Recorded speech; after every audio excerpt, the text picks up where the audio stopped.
and good evening. How many of you have heard of a Pere David's deer? I'm going to guess not very many of you. Today I'm going to go over this rather obscure and unique animal, and I'm going to tell you a little bit about where they're from, the reason that they are so uniquely named, how they nearly went extinct, and how they're coming back from extinction now. Most of you here in Central Texas may encounter a Pere David's deer just because of the high concentration in the area thanks to the Texas hunting industry. As a matter of fact, our family has a herd of these deer on our game ranch here in Brady.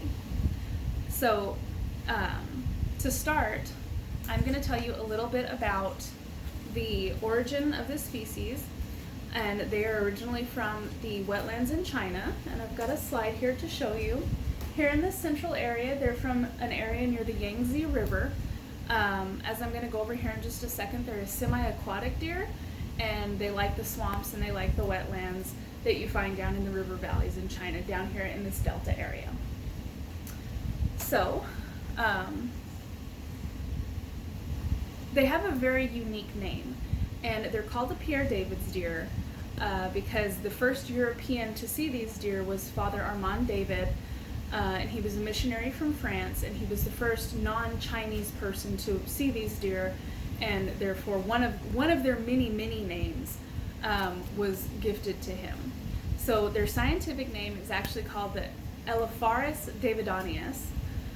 They're also known as the Pere David's deer, the Milu deer, the Elaphrus,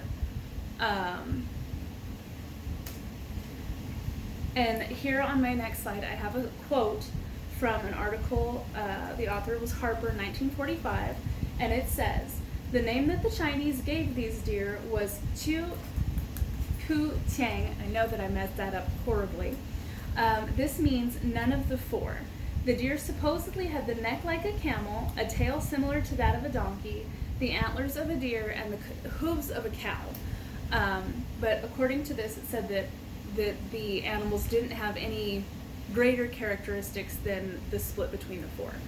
So whenever you see these animals in person, they're very tall. They have antlers that uniquely face backwards instead of coming forward. They're have like a long, definitely donkey-like tail. And the neat part about these animals is that they have giant webbed hooves because they come from the wetlands in China and they swim a great deal. They actually have a huge gap in between their hooves that allows them to paddle in water, but whenever they're out on dry land, when they pick their feet up, that space comes together and they actually click, like they say about the reindeer. And on an off note, reindeer do the same thing because they have large feet for snow traction. As interesting as these animals are, how they kind of began to go extinct is also pretty interesting. So back in the very late 1800s, during the Qing dynasty and the reign of Emperor Tongzhou, they had a very small herd of these animals that lived in the imperial hunting grounds, and there was massive flooding along the Yangtze River that I showed you earlier, and it demolished part of the wall enclosing the hunting grounds, and a lot of these animals escaped. At the time, the Qing dynasty was pretty well known for its poor peasantry, and when the animals got out, the peasantry local to the area killed most of the animals for food. A couple years later, during the Boxer Rebellion, whenever China was invaded, they destroyed the hunting compound, and the soldiers and the peasantry pretty much killed off the rest of the remaining animals, and that's how they went extinct in China. So as close as they came to being eradicated, what really saved these animals ultimately was illegal animal trafficking. A lot of these animals during all of this upheaval and uprising in China were smuggled out of the country. And there was a gentleman named Duke Bedford in England that had smuggled some of these animals out and took them to the Woburn Abbey in China. And he ended up with 3 of these animals. There were 2 cows and 1 bull, and actually today's population of Milu deer or Pere David's deer can all be traced back to these 3 animals.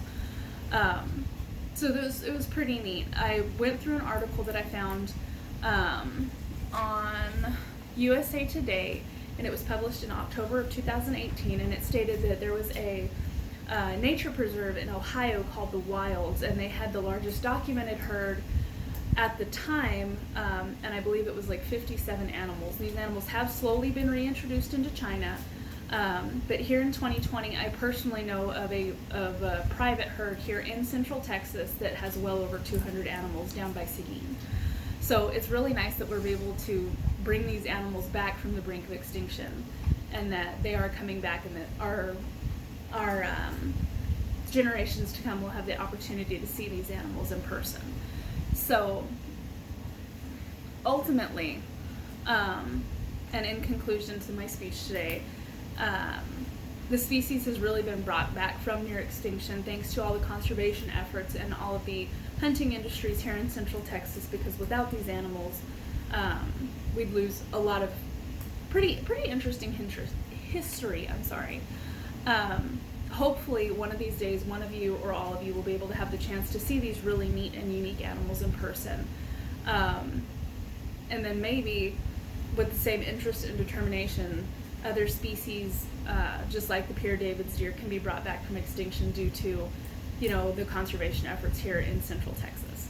So thank you for your time this afternoon. I hope you guys have a lovely quarantine.